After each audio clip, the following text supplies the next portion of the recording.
60 seconds. For session number 11, 60 seconds. Hope everyone had a good little break, little bathroom break, coffee break, tea break, little juice break.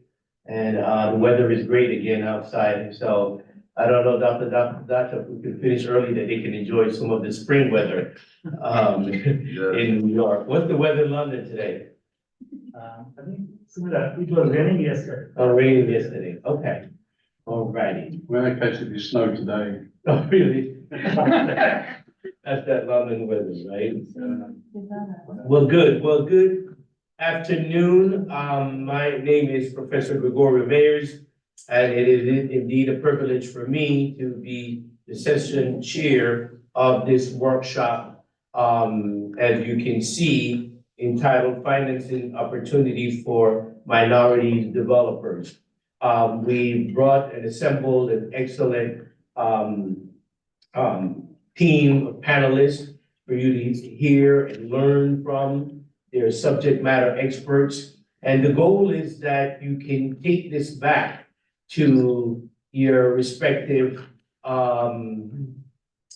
colleges and campuses, whether it's in London, whether it's in Puerto Rico, Bangladesh, on there, any of the places that you're from. I see Johannesburg, right, South Africa, folks on there. They want to learn, Professor Zanzibar, what models, right, that they can take back on there. And this session, ever since been doing this, my sessions have always been projected towards teaching and learning in the aspect of business and development, and how can folks on the academy listen and learn from subject matter expert, as Dean Roll so eloquently said, from the public sector, and which is unique. So in my context, before we get started, not too many countries or cities, states have the models that we have. The models that we have, whereby we have PPPs, public-private partnership, where the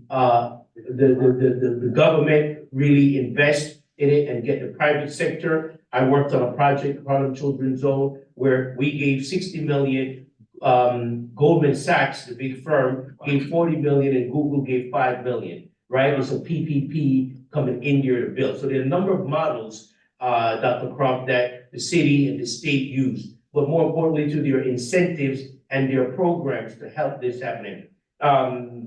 Financing opportunities for minority developers. We've been moving into this area ever since. We'll talk a little bit more in the next 3 o'clock panel, but we have today subject matter experts to talk about that. When you see a building, when you see a development happen, unlike anywhere else, despite the politics, despite the race issues, New York is at the forefront. Black and brown people are at the forefront to make sure that they get a piece of the dollars, of taxpayers' dollars, and they are competent enough to do it, to build, and we're pushing towards that. So this workshop will examine that. You have the names of the folks who are there. I'm going to open up with Mr. Michael Garner, the Chief Business Diversity Office of the Citywide Mayor's Office of the MWBE at City Hall. Now, he reports to one person and one person only, and that is the mayor.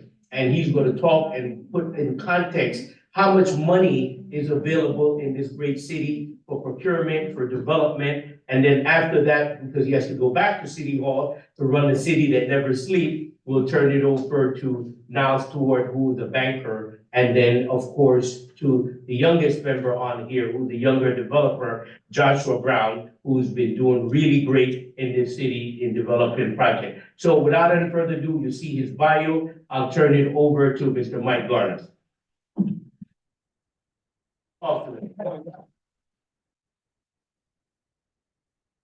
Thank you, Professor. Thank you. We go back a long time, and we were just talking about how his wife and I were in undergrad together up at the Buffalo State University in Buffalo, New York.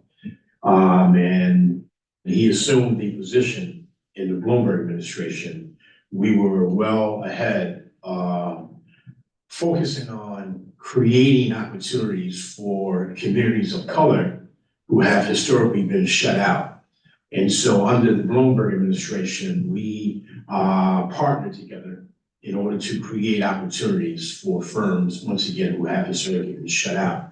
And so I'm just great to be in your presence. And anytime that you call, I'm there. Thank you. And so for the first time since the year 1625, Mayor Adams appointed me as the city's first Chief Business Diversity Officer. Chief Business Diversity Officer. And what does that mean? The city of New York is probably the most important city in the globe. Because as New York goes, as the financial market goes, the world goes. A lot of trends are started here. Hip hop, music, fashion, marketing, retail, the investment bankers. Everybody has a presence in this great city. And this city should not be a tale of two cities. It should be one city. It should not be the have versus the have-nots. It should not be a tale of two cities where this is the home of Fortune 500 corporations, but yet when you have pockets of poverty in the South Bronx, where the Bronx as a county is the third poorest county in the country. And so we need to bridge the gap. And how great is it that you have a visionary mayor like Mayor Eric Adams, the second Black mayor in the history of this great city. He's focusing on one New York City. And so when I was invited to him on the campaign trail, I gave him some of the best practices that we had established at two of the most complicated organizations in the city of New York, whose focus is building and transportation. And so I spent 14 years at the New York City School Construction Authority, and that's the agency that builds all of the schools, rehab and modernize the schools in the city of New York. When I left, we had a $13.3 billion budget, but it was there that we had the ability to create a lot of minority business programming and award a record number of contracts to minority women-owned businesses. And that was done because that singular organization, their mission cannot be disrupted. Because if you're opening up 25 new schools on September 9th, and those schools are not finished by August 1st, when you turn the keys over to the principal, so the principal can bring his or her senior staff in and start prepping for the upcoming academic year. So those schools were not only constructed, but they were outfitted with equipment, office copiers and computers, furniture, and books every August 1st. If a school does not open on time here in this city, it's front page news. And everybody turns on you because you're disrupting the lives of parents. They don't have babysitters now. So they can't drop their kids off. So you're disrupting their lives. So we were able to award a record number of contracts at that important organization because we put the minority business programs into the critical path. It wasn't outside the critical path, but it was inside the critical path. Because one thing that I know is that when you're spending taxpayers' monies, those taxpayers' dollars must be spent cost effectively because it's taxpayers' monies, but it also must be spent inclusively. And if there are any barriers to entry that prevent you from spending taxpayers' dollars in an inclusive manner, then government must find a way to fix it. And so I spent 14 years there, and then I spent 14 years at the Metropolitan Transportation Authority for the state of New York, and that simply means the MTA. The MTA is a $1 trillion organization, probably the most important organization in this region, because when the MTA stops, the whole region is paralyzed. And we shut down the MTA on 2 occasions in 14 years when I was there. One due to Hurricane Sandy, and the second time we shut it down was during COVID-19. When we would shut it down from 1 a.m. to 4 a.m. every morning, every day, and we would disinfect the trains and the subway stations against COVID-19. And then you shut down the system and people start complaining. Yeah. Because they say that we're paralyzed. We can't get to our our jobs, we can't get here, we can't get there.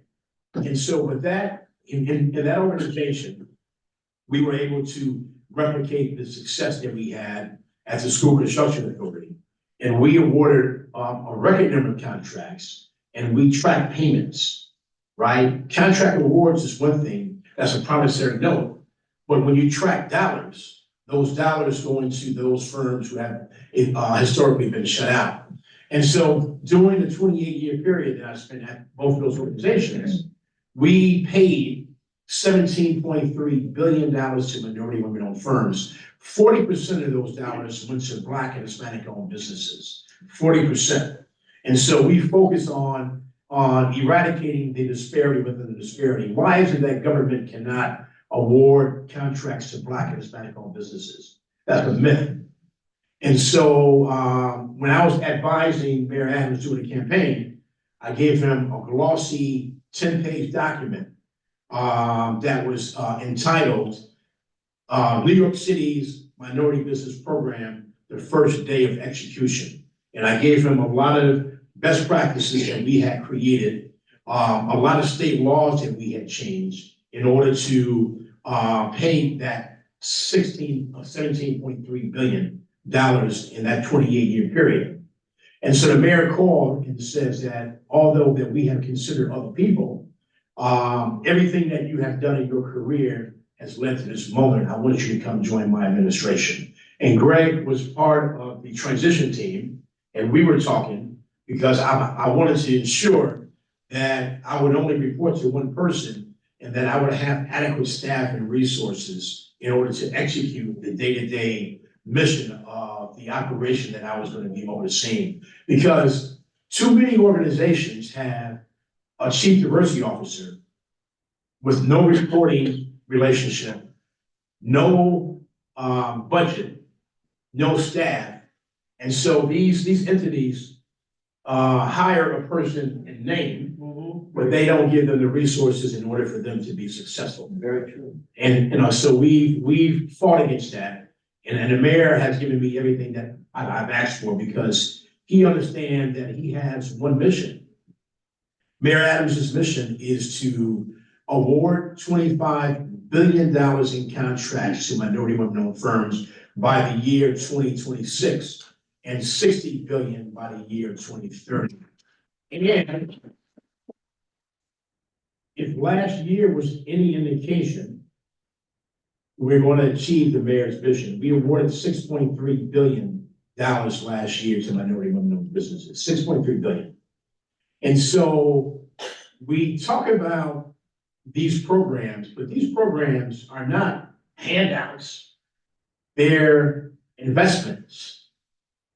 Because when at the MTA, we had a $55 billion capital program where we're building new subway stations, new bus depots, modernizing the tracks, the signals, the system. But that's an investment. We're investing in infrastructure. But when you invest in infrastructure, you must also invest in those communities of color who have been historically shut out. And so you invest in small businesses because they're going to hire staff that look like them. And you're going to usher them into the mainstream. You know, I often talk about my experience at the Buffalo State University.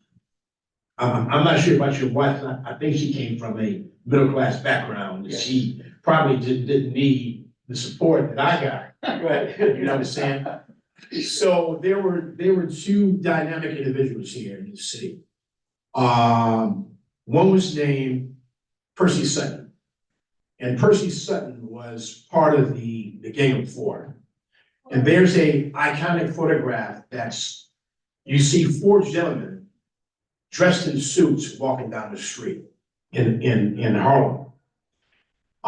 Percy Sutton, who was Malcolm X's attorney, he was also the borough president for the borough of Manhattan, and he ran for mayor in 1977. You know, what's ironic about 1977? What? Is that not only did Percy Sutton run for mayor in 1977, right, but Arthur O'Neill ran for mayor and Harold Washington ran for mayor in 1977, but all of them lost. And so Percy Sutton then became a businessman, and he created inner city broadcasting, which was one of the largest broadcasting systems that was focused on urban America.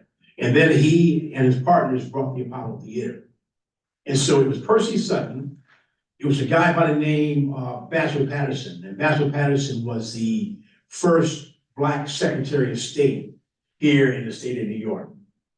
And he gave birth to a son by the name of David Patterson, who became the first Black governor of the Great Empire State. Yeah. And then there was a gentleman called David Dinkins, who became the first Black mayor of the city of New York. He was the Manhattan Borough president, city clerk, and then he became the mayor of this great city. And then there was a gentleman that we commonly refer to as the Lion of Lenox Avenue, and that's Congressman Charlie Rangel. And Charlie Rangel became the chair of Ways and Means, one of the most powerful committees in the U.S. Congress. And so those four gentlemen, they nicknamed them the Gang of Four. And what's ironic about the Gang of Four is that they did not wait for individuals to come and hand them power. They went out and they took power. And there are a number of us, including me, who are products of the Gang of Four. And so we are now in the mainstream, but I was telling you the story because of my days at the Buffalo State University. And so Percy Sutton and Arthur Eve, who I just said was the deputy speaker of the New York State Assembly, ran for mayor in 1977, one of the most powerful blacks in government or persons in government. And so both he and Percy Sutton created a program. It was simply called the EOP program. And the EOP program was targeted for students who were mired in poverty and did not have the grades in order to be accepted to a college under their normal circumstances. And so that program was funded, and your first day on campus was that everything was paid for. They gave you your dorm keys, they gave you your meal card, they gave you a voucher to buy your books, and when you had to travel back home, they gave you a stipend to travel back home with. So if that experience, if they paid $20,000 to me and that experience over a 4-year period, that allowed me to graduate and enter the mainstream. And so yesterday was a very important day. You know what it was? Trump was in court. Well, that's Trump is secondary. Okay. I'm not gonna spend 30 seconds talking about secondary individual. But it was a very important day yesterday. Tertiary. Huh? Quaternary. Texas, April 15th. No, tertiary individual, quaternary individual, or Right. infinitary individual. Absolutely, absolutely. So tax day yesterday. It was, yeah. And so I had to get an extension, right? So did I. Okay. And so when I look at my federal tax returns every year and the amount of money that I'm paying in my federal taxes, that $20,000 that the government invested in me has paid off more than 100-fold, because I look at the taxes that I pay and they have recouped that $20,000 over and over and over again. But here is the beauty of this, is that government understood that they were investing in future leaders. They were investing in the people. And so that investment has paid off on return on investment that the government gave to me in that form of $20,000. Yeah, me too.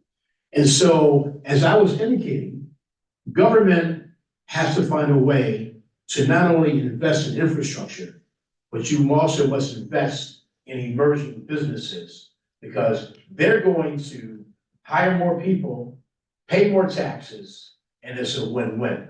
It's an investment. And so the the blueprint that we've created here of integrating smaller businesses who have been shut out and giving them the opportunity and putting them into the mainstream and giving them the support network and system that they need in order for them to grow and flourish. And capital, access to capital. Right. That's the blueprint. And when they submit an invoice to get paid, at the MTA and at the School Construction Authority, we paid our contractors in 10 days. So their accurate invoice was submitted, we paid them in 10 days. Right? So, I'm gratified to be here. I That's gave amazing, you by the way. an historical journey. New York is doing things that no other city and no other state is doing. Because the city of New York, we build leaders. This is the most important city in the world. Innovation, healthcare, research, academics, the best is here. And so what we do here in the year 2024 will be executed in other parts of the country and other parts of the world in the next 5, 6, 10 years. And so I'm happy to take any questions. If anybody have any questions? Yes, I do. So the problem that we have in Puerto Rico is that the United States wrongfully invaded Puerto Rico and then tried to make it right with this bogus Paris Accord thing. What happened was that they conformed the criminal system, right? So the criminal system integrates with the federal system. The banking system was conformed, so it integrates with the federal system. But all other business institutions are from the old coronal Spanish main, right? If you want to do any kind of thing, you have to go through what's known as a Latin notaire. The University of Arizona came out with a recent study, and San Juan is officially now, through that study, the worst place in the United States to do business. So you basically have what is known as an encapsulated society. One of the institutions that's amazingly problematic for that island is language, because only 13% can speak English. These are people who are born with citizenship in the United States. What you have is a group of overlords, white Spanish families that have never had their blood mingled with anything, and they're the governors, and they're the mayors, and they control everything, right? And so everything you're saying is, like, to me, impossible to do in Puerto Rico, and the only thing that I can do is do research on these institutions to teach the kids that I'm teaching, hundreds of them at a semester, that this is wrong, that they need to make a decision to go back to the court in Spain and say, we're wrongfully invaded, and you need to put us in the European system, because we already speak Spanish. We have these institutions that could be modernized, like the Latin notaire system. When Franco was out, the European Union forced Spain to conform. They forced Spain to improve their notarial systems and all their other business systems, and we've seen Spain flourish. That's the only way that Puerto Rico can move forward. So that's the only thing that I can figure out to do, because you've got these overlords there that are just as bad as Donald Trump. They claim that they're Latin Puerto Rican, but they're just really another form of white overlord, okay? So just to narrow your question. Yeah, so like, what do you suggest in that situation? It's kind of like Haiti. So I do research in Haiti banking, and I do research in Puerto Rico, and I have more hope for change in Haiti than I do in Puerto Rico, because the overlords control Puerto Rico, and the overlords are gone from Haiti. Now everybody's just ready to listen. Now, he's not a policy person for Puerto Rico, but you can listen to the models that he has put I just forth. want to hear what you guys have to say. I'm just so frustrated. The municipality can adopt some of that. Just so frustrating. So, as a Black American, Yeah, living in New York, yeah. I can tell you that when we vote and we put our people in office, great things happen. We can't do that down there. I mean, there's no bottom up, because it's this old coronal structure where the people at the top control literally everything, right? And then there's a very high voting rate, but there's never anything that comes to the ballot. The people never get to vote on anything there. Let's leave that for the sideways question afterwards. Yeah, I know, it's a passionate thing. No, no. Yeah. David, you had a question? Can I comment, Garner? Yes. I'll say, just as a business owner, Yeah. just to speak to your own point. With the public-private partnerships that this panel represents, I think in America, economics impacts your influence. And I'm doing programs such as the MWBE programs, which gives developers like myself access to much larger projects. It creates an avenue for us almost to accelerate our economic influence, which then leads to increased political activism to ultimately shift what's around us. So just to recap what Mike was saying, just from an economic standpoint, economics is influence in America, and if you don't have a certain level of economics, you can't really compete at the table, so. Well, you know, I'll be honest with you, I've had a gentleman like you come into Puerto Rico to do projects and stuff, like, yeah, we're gonna come do this project, I'm gonna hammer it out this hotel and stuff, and in 1 year they're fried. Like, I can't believe how bad this place is, how corrupt it is, and how impossible it is to do business, all because of the Spanish crown, that's what I'm saying, so, like, nothing you say will work. Right. Oh, yeah, I'm not. We'll wrap it up and go to David from London now for that perspective, stay away from the politics. Yeah, Fantastic presentation. yes, thank you, Yeah, thank I you. must admit, just to give you a little bit about my background, I'm ex-fraud squad, financial detective from the UK. But that said, I'm now a freelance academic in so much as I involve myself with universities and build financial crime courses, etc. But part of my previous life, my main area of investigation was government contracts. And to understand that, I had to become a commercial officer, a fully trained commercial officer, because if someone gave you a contract, you're like, what the hell is this? Where's the evidence? What route do I take? So my main question, bring it down a level, is to what compliance runway is the one thread that runs through your projects with regard from start to finish, and the proof that you impose or the requirement on industry to show the expenditure and value for money for the public purse. Right, so in my role and in my previous role at MTA, no contract is awarded unless I sign off on it. Right. Okay, Second, we have adopted to a software system that not only monitors the award, but it monitors the payments. And so if we award a $100 million contract, 30% of that contract is subcontracted out to minority and women-owned businesses. That 30% is embedded into the terms and conditions of the contract. And so in any contract, as you know, there's an array of terms and conditions. Yep. And so the project manager is responsible for achieving all the terms and conditions of the contract, including the MWBE goals. Right. Now, at the 25% mark, if the third-party contractor is not achieving their 25% goals, I have the ability to bring the contractor in, ask for an action plan, and I have the ability to shut down the payment.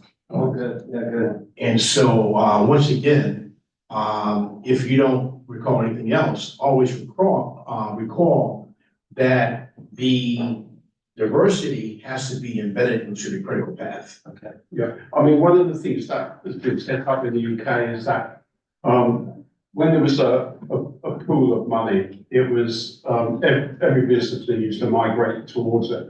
And they suddenly realized they were losing an awful lot of money.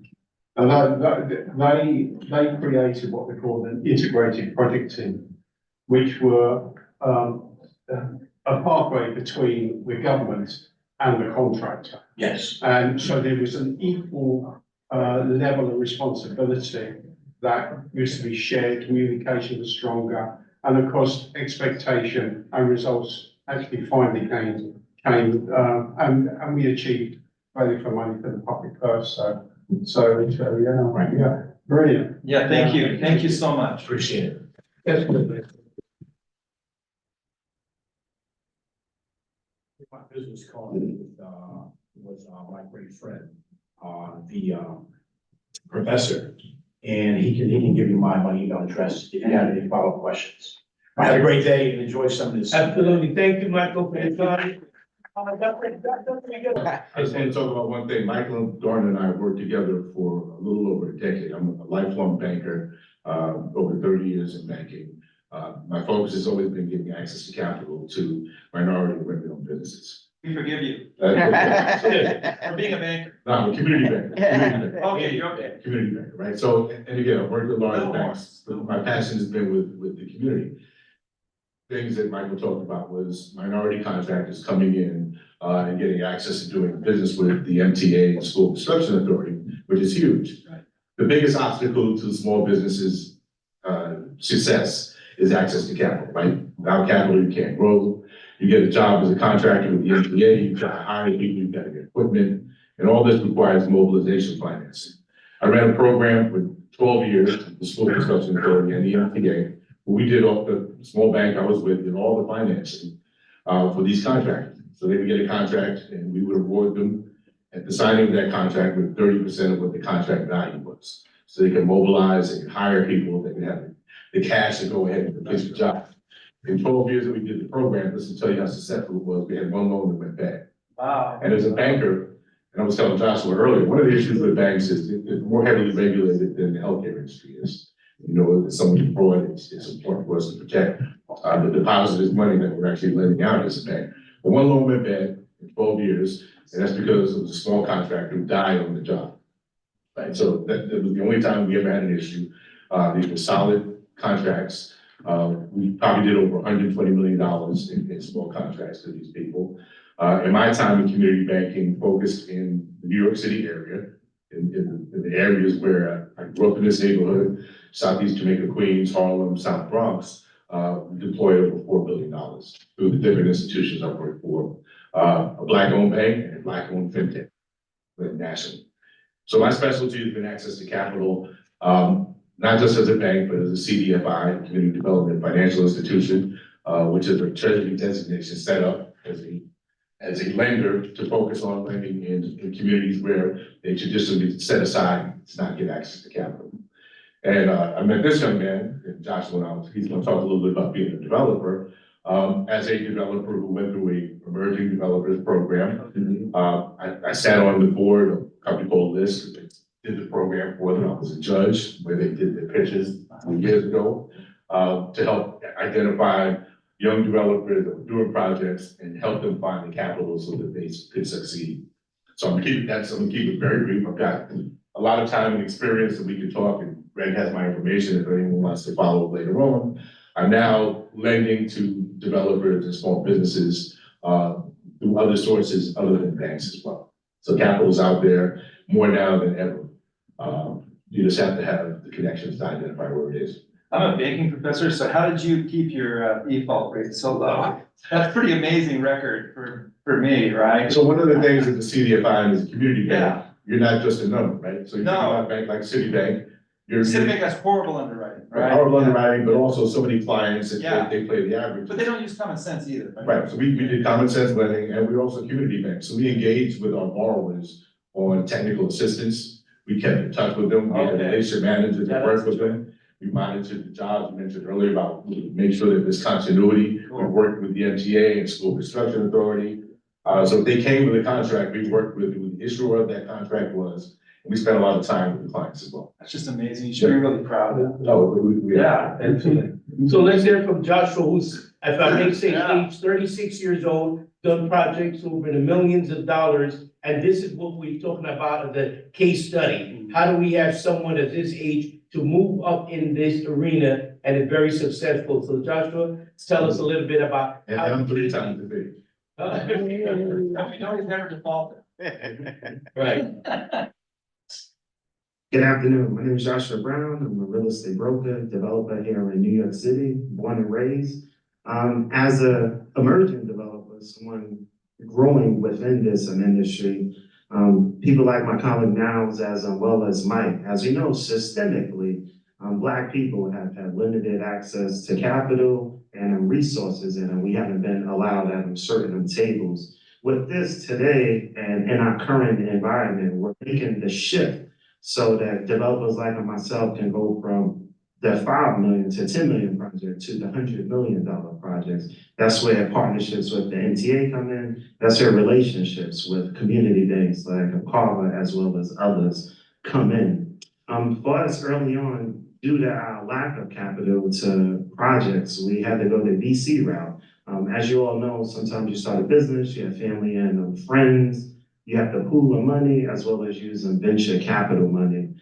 With us, our purpose in using venture capital money was to prevent some of the systemic issues that exist within our system. Just as a Black person going into a bank, knowing some of the hurdles and knowing that historically we don't have access to the same lines of credit and capital as do some of our other counterparts here in New York City, which is a much established city with billions of dollars and real estate deals going on. So this, I'll keep it brief, but I just want to emphasize that in this business, having a relationship with a banker is very crucial, because some people say business is on business, but we're in a business where it's very impersonal.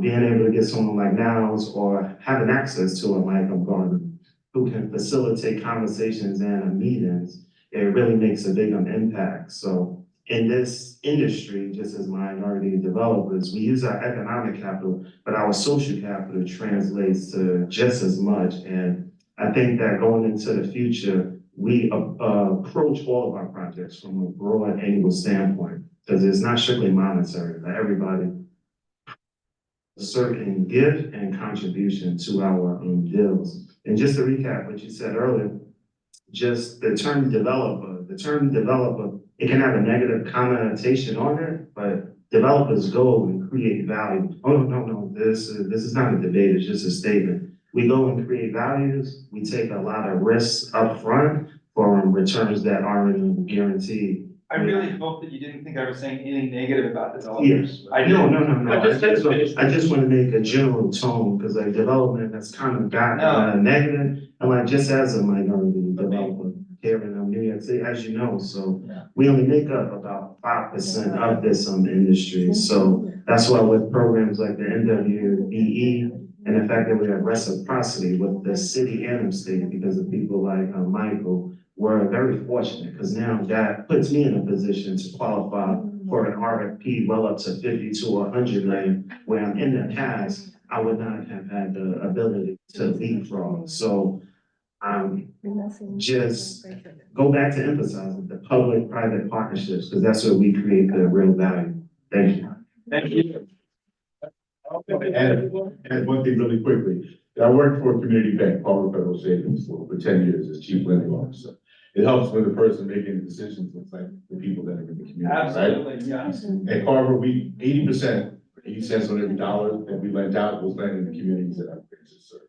So it's important to have those type of relationships with community banks, with people that sit in the seats and make decisions that care about the communities, and live in the communities, and look like the people that are there as well. Thank you. Professor Dr. Barber, to Finance and Economics here at School of Business.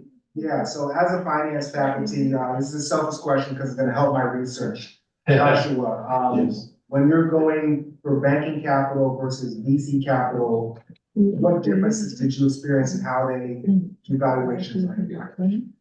Well, with the VC capital, it's a much more subjective, because with the VC capital, the main currency I need with the VC is trust. Because like, do I trust Joshua to give him the money that he'll repay it? As with the banking capital, it's more metric based. So everything is solely based on the numbers, and it's more of an impersonal approach to me. So my balance sheet as well as my financial statement has to be presented in a certain manner, as well as the past deals that we did, as opposed to the VC. It's just more so, this makes some sense. I'm gonna get this with the return on it. Understand my risk. However, I'm gonna factor in our past deals and our relationship into lending you this money. And with the VC capital, I tend to have less strings attached to it, as opposed with certain banker money, I have to spend the money and then get repaid by the bank, which almost creates a cash flow issue with us. So with the VC, it tends to be, it's a much easier barrier to entry is if you have the trust factor, because because we do business with who we like and who we can relate to. That's a great answer, thank you. Thank you. And I assume that your success with. Now, 1 second, Dr. Crump, and Dr. Yeah, I'll Crump, shut who up. teaches entrepreneurship here, and his relative next to him, go ahead. Professor Will Franklin. Thank you, Dr. Mayor. Sure. Gentlemen, I'm so in awe of your success and the fact that you came and shared it with us. It was wonderful. One thing that really struck me was the fact that we have a successful judge and we have a successful guy who competed in a competition. So I was wondering if you could say anything more, because like in this room right here and in the virtual audience, a lot of different schools are represented, and many of those schools teach people from underserved communities. So, you know, like how did you two come to, well, anything that you could share with us for other schools, because we would like to have that same outcome that we're looking at.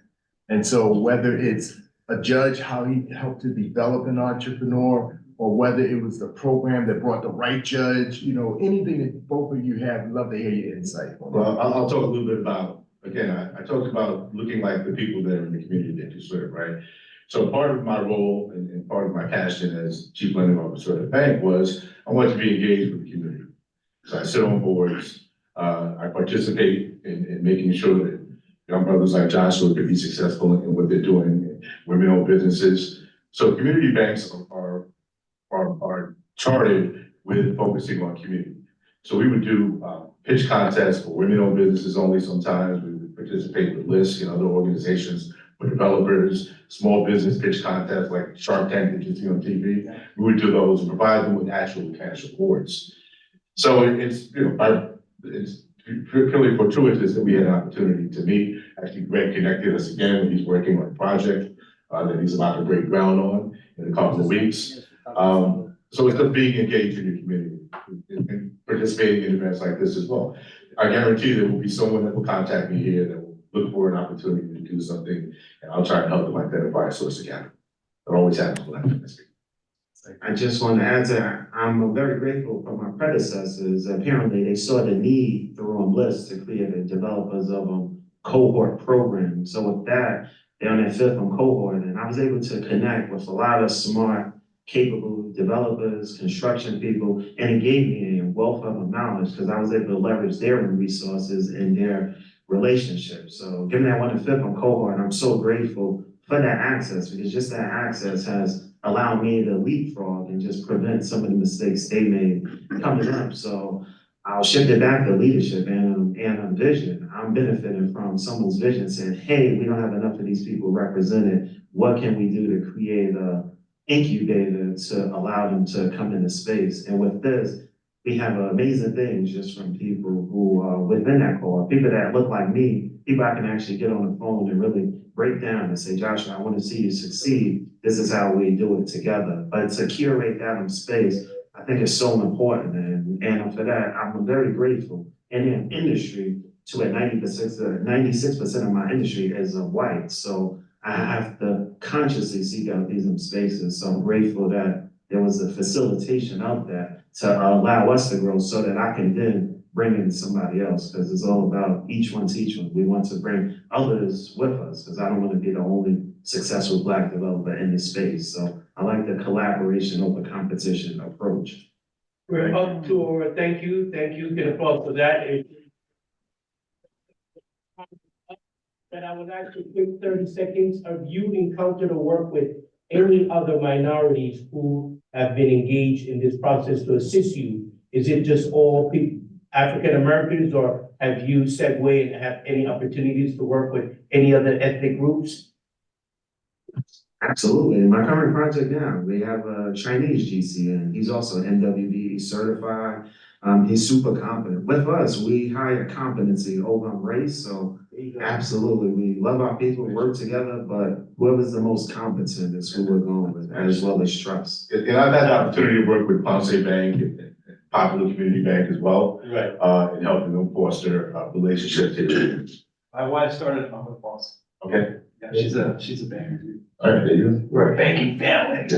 We have really So it's in big, your blood. big Yeah. devil horns. But I just wanted to just go with that to show that this is what the melting pot of New York is all about, right? So You have Niles indicated the different other banks that he's worked with, and Joshua talked about, working with a Chinese American, I think with them to work with an East Indian too, right? Absolutely. The one from India. Fly all markets in. Yeah, it's architect from India. So it's a collaborative, a partnership of folks seeing the wider scope. 20, 30 years ago, you probably would not see a Chinese or someone from India, the architect, want to come and develop a project with an African American. That has changed. This is why these discussions are important. So thank you, gentlemen, so much, Dr. Doctor. I know we're up with our time, right? And on there, so Dean Road, any parting questions that you may have as a dean? No, just thank you so much. It was.